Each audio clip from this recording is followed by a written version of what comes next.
D'abord, je vous salue aussi, Madame la journaliste, et je vous remercie de pouvoir penser à nous visiter aujourd'hui pour parler de la détention préventive en RDC.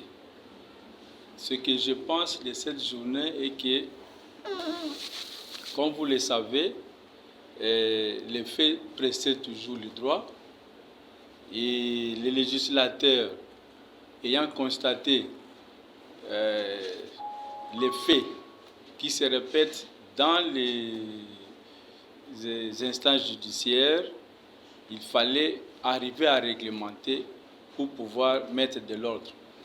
C'est comme ça que, au niveau de notre... Ça a commencé d'abord au niveau africain, parce que les faits se répètent partout, en Afrique, je dirais même au monde.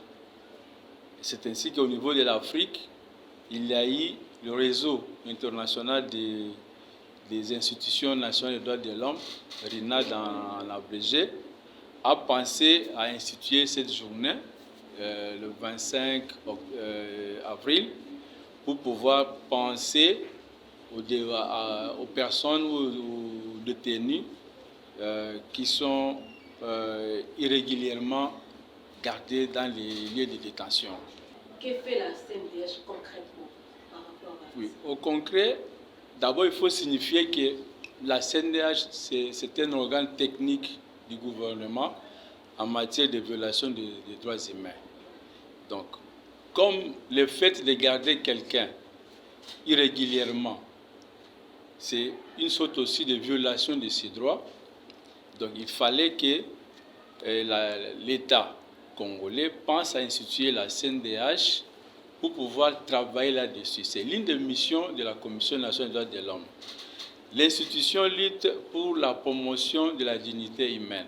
Lorsque vous violez les droits de quelqu'un, vous violez aussi sa dignité.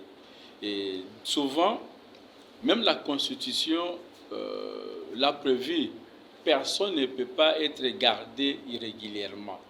Les droits de garde, c'est bien spécifié dans la Constitution, la durée est de 2 jours ou 20 ou 48 heures. Mais qu'est-ce qui se constate? Si vous sillonnez dans les lieux de détention, que ce soit au cachot, au commissariat de police, au parquet, dans les prisons, vous trouverez des gens qui vont au-delà des 48 heures. Or, la loi prévoit que lorsque quelqu'un est amené au niveau des cachots, de police par exemple, il ne peut faire que 48 heures. Après 48 heures, parce qu'on doit instruire son dossier et on doit les transférer auprès du juge compétent. Ce qui fait qu'on l'amène au parquet. Et après, le parquet va aussi les garder 48 heures si les faits qu'on les reproche sont prouvés. On va enfin les transférer en prison pour continuer avec la procédure, le reste des procédures. Mais nous constatons que lorsque vous dépassez l'étape des sous-commissariats, du parquet, fini, c'est comme la prison est devenue comme un magasin. Vous êtes gardé là-bas autant de jours, autant de mois, autant d'années, sans pouvoir être même jugé, entendu, tout ça. Donc, c'est là où la CNDH doit intervenir. Exactement. Voilà. Alors, que fait la CNDH par rapport à ça? Les personnes qui sont détenues jusque, je ne sais pas, qui ont dépassé même des délais d'avoir été détenues. Alors, que fait la CNDH? Parce que c'est à ce niveau que la CNDH devrait normalement intervenir. Vous avez sillonné, je suppose, les différentes prisons, si pas de la capitale, du pays. Alors, que fait la CNDH par rapport à ça? Ou que propose la CNDH par rapport à ça? Que dit la CNDH par rapport à ça? Oui. D'abord, la CNDH étant elle-même cette institution qui est habilitée à faire ce travail-là, de pouvoir constater les cas de violation et faire les rapports aux autorités compétentes pour pouvoir apporter un changement. Alors, la CNDH est tous les jours sur terrain. À part les agents qui se retrouvent dans la sous-commission ou d'autres sous-commissions, il y a aussi un comité permanent de lutte contre la torture qui est aussi sur le terrain tous les jours. Donc, la CNDH elle-même, aussi les mécanismes là de lutte contre la torture sont sur le terrain pour faire ce constat-là et proposer des pistes de solutions. Les pistes sont lesquelles? C'est de pouvoir demander la libération de ceux qui doivent être libérés. Et ceux qui sont gardés irrégulièrement, qui n'ont pas encore été devant leurs juges respectifs, la CNDH demande à ce qu'ils soient transférés devant ces juges-là, afin qu'ils puissent bénéficier de leurs droits. Donc, du moment où quelqu'un n'est pas encore condamné, on ne peut pas le garder comme ça. Hein, il doit être entendu et produire aussi. Il doit aussi produire ses moyens de défense. Et s'il est prouvé qu'il est fautif, là, on peut le garder en prison, par exemple. Mais si ce n'est pas le cas, la CNDH demande aux autorités, aux responsables, par exemple, du sous-commissariat, du parquet, de pouvoir libérer ce genre de cas. Ok. Alors, si je vous ai bien compris, la CNDH est à pied d'œuvre. Alors, qu'est-ce que vous avez déjà fait ou bien quelles sont les perspectives d'avenir par rapport à ce que vous allez faire? Parce que vous avez dit que la CNDH est sur le terrain, dans les différents lieux de détention. Alors, quelles sont les perspectives d'avenir par rapport à des détentions préventives, en fait? Perspectives d'avenir, dans le cadre de cette date ici, nous avons mis en place un grand projet, programme, de pouvoir passer à travers toutes les provinces, dans toutes les provinces, et visiter tous les cachots, que ce soit au niveau des sous-commissariats, que ce soit au niveau des parquets, des prisons. La CNDH prévoit passer partout là pour pouvoir mener des enquêtes, arriver à découvrir les personnes qui sont effectivement gardées régulièrement, voir les cas de tout un chacun et puis pouvoir demander la libération à ceux qui doivent bénéficier de cette libération ou bien d'être transférés devant leurs juges respectifs pour pouvoir instruire, commencer avec l'instruction du dossier jusqu'à ce qu'il soit condamné. Si quelqu'un n'est pas encore condamné, on ne peut pas le garder à vie pendant longtemps, plus de 48 heures. On ne peut pas faire ça. Est-ce que la CNDH elle-même peut prendre cette décision de faire libérer les personnes qui sont détenues par illégalement ou dépassées, ou alors travailler d'un commun accord avec, parce que dernièrement nous avons suivi le premier président de la Cour d'appel, de la Cour de cassation, voilà, M. Domba, lui, il a fait libérer certains détenus. Est-ce que vous, la CNDH, vous avez ces pouvoirs de faire libérer sans pour autant contacter les autres institutions du pays?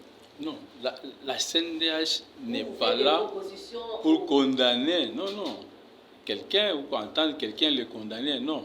La CNDH reçoit les plaintes des personnes qui connaissent la violation de leurs droits et étudie ces cas et transfère les dossiers.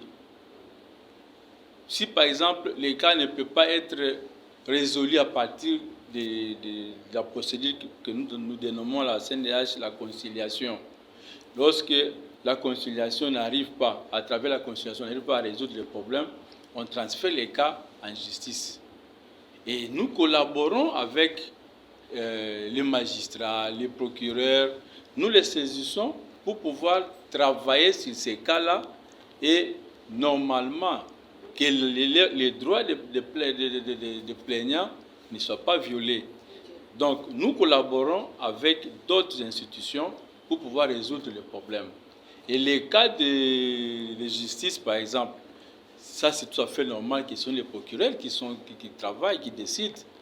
Hein? Ils nous donnent souvent les magistrats. On descend avec ces magistrats sur le terrain.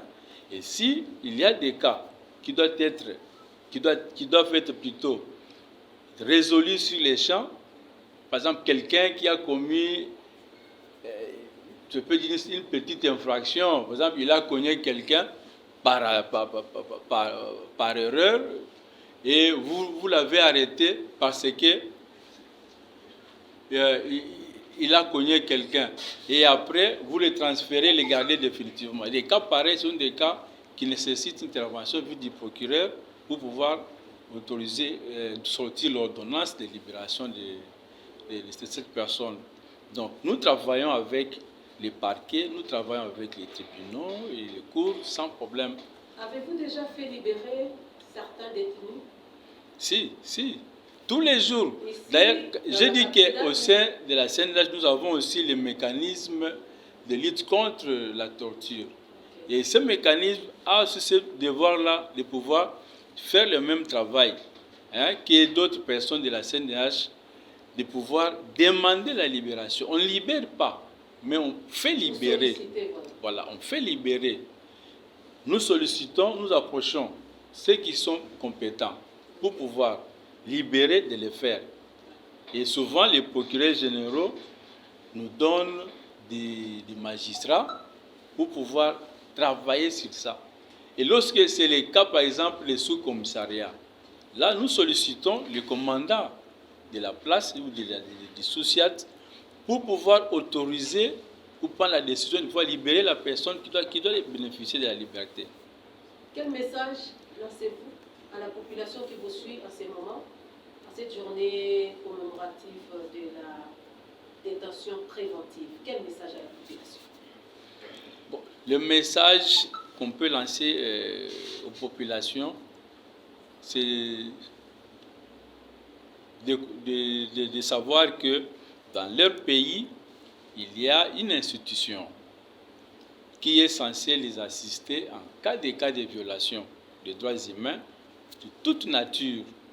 Et cette institution est là et s'appelle Commission nationale des droits de l'homme, CNDH en sigle.